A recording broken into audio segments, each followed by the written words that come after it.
Hey, Crystal Maiden here for part 10 of Sonic Colors. This level can be pretty annoying because it's mostly about the yellow blocks from Sweet Mountain. And there's a whole bunch of egg pawns that shoot them and destroy them when you need to rely on them to platform through the level. Thankfully, you can homing attack across the level a lot, so it's really not that big of a deal, especially if you're fast. Like, I didn't have much of a problem with this level at all. Tails in this game is voiced by Kate Higgins. And to be honest, I've actually really grown to like the voice of Tails in this game. In fact, I might even think that he's the best Tails voice actor we've had. And this is coming from someone who used to prefer the SA2 voice. I don't know, I guess I prefer hearing Tails sound cute and thus endearing to having him have more of a deep voice like in the adventure games. I don't know. I'm not entirely sure what the best voice for Tails is. Like I really like the voice of Tails in one of the old Sonic cartoons in the Sonic Generations with Ryan Drummond video.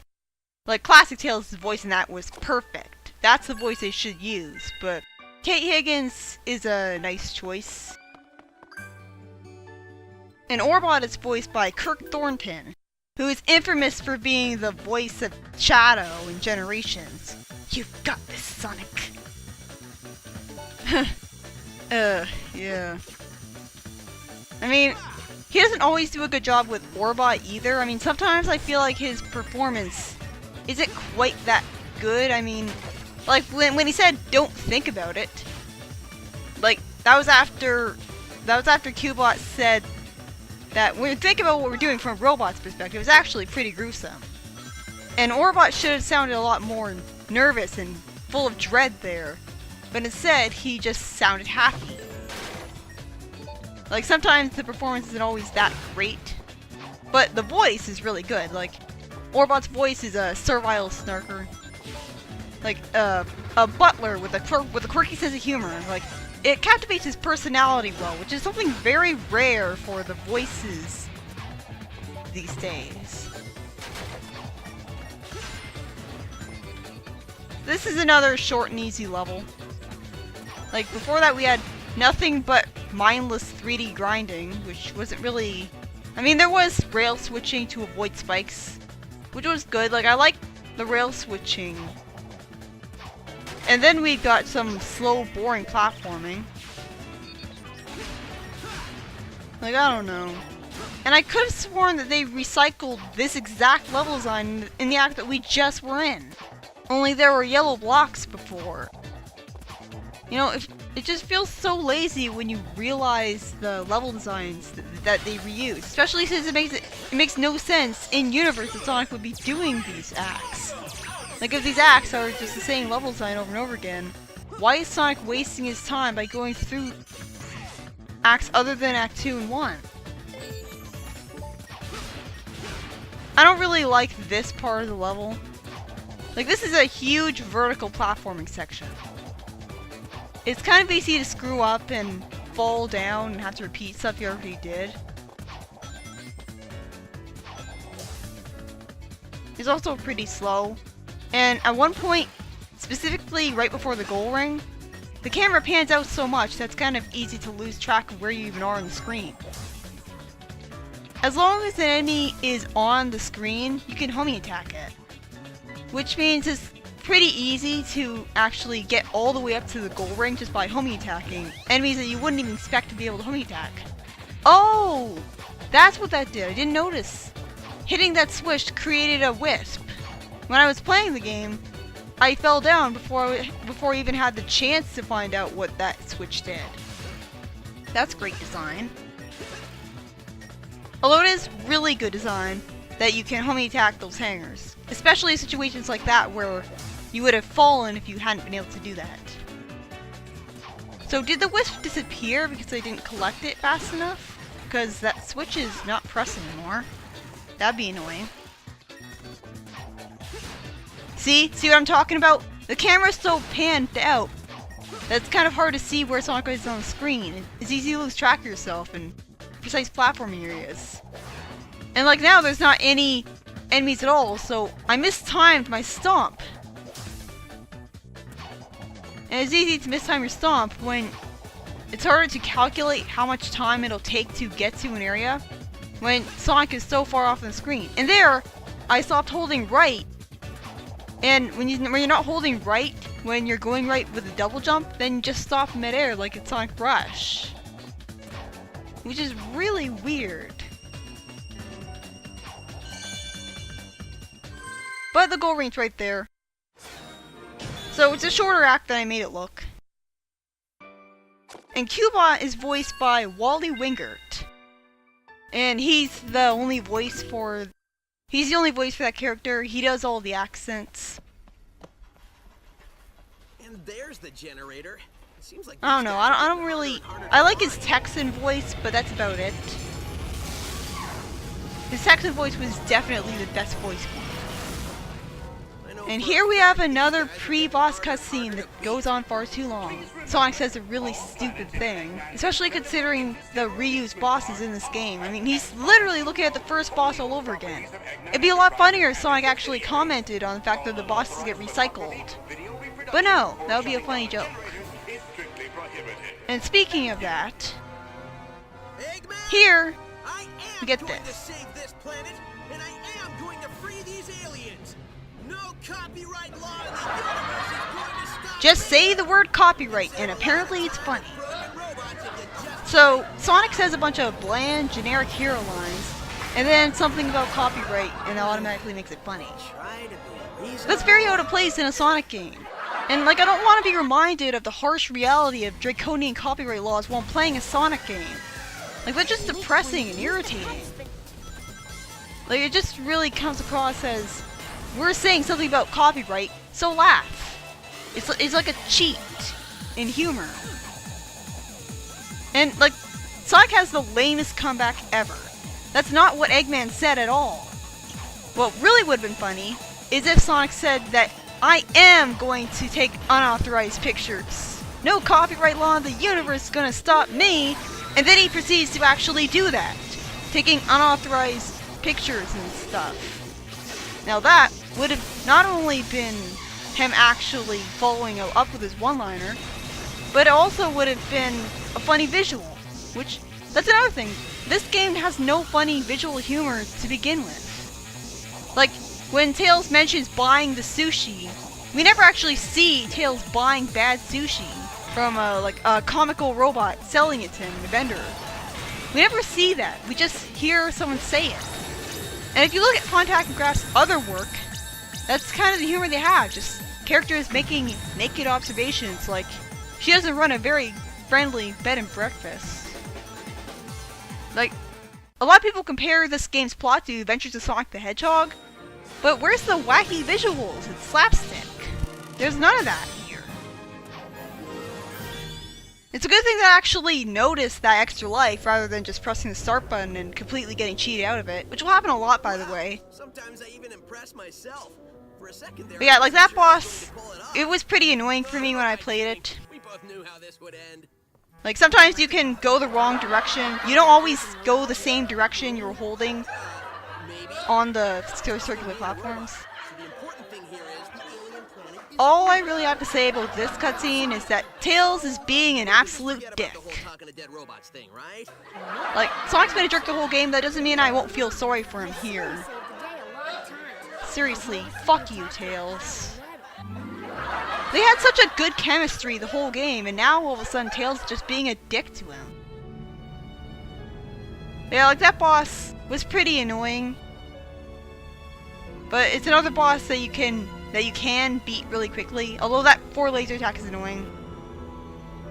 But anyways, I just don't know why people compare this plot to the old Sonic cartoon, or like, oh, this is just like I'm watching an episode of Adventure Sonic the Hedgehog.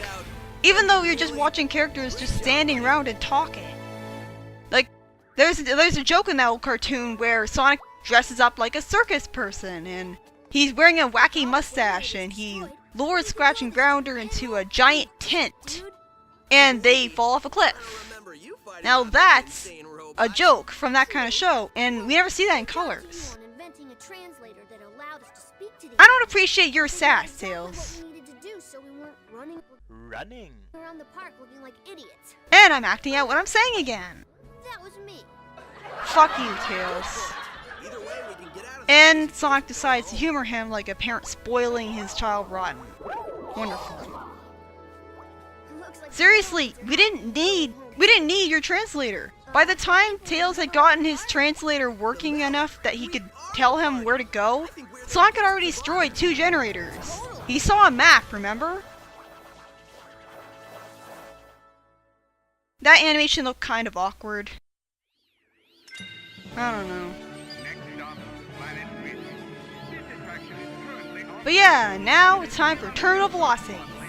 The Terminal Velocity icon doesn't really look like an icon for a level. Like, it's not big enough, so it doesn't really draw your attention to it as well. Well, the mind control cannon is full enough for what it has to do. Here they're trying to portray Eggman as a threat.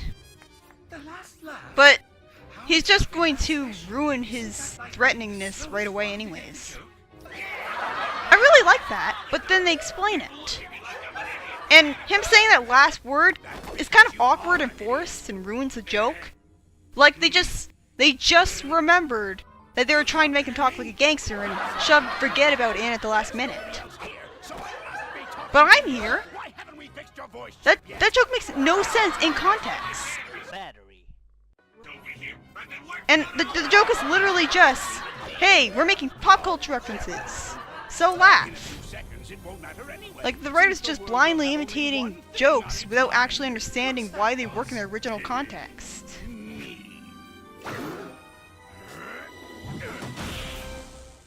How is Cubot familiar enough with gangster movies to make that kind of reference? Why would Eggman program... I mean, like, why would that even happen? And like, Eggman was talking as if nobody was there, but Orbot was there. It makes no sense for him to say that at all.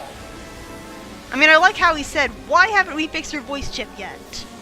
Like, that was funny, them actually lampshading it, but... Cubot was just being annoyingly... Like, he was being really rude to Eggman, and risking him scrapping him, and it just makes him enragingly stupid. But yeah, after a pop culture reference joke in a Sonic game, we have Eggman's threat of villainy being completely and utterly annihilated. They try to pump Eggman up as being a threat, but then they immediately destroy his threateningness with this.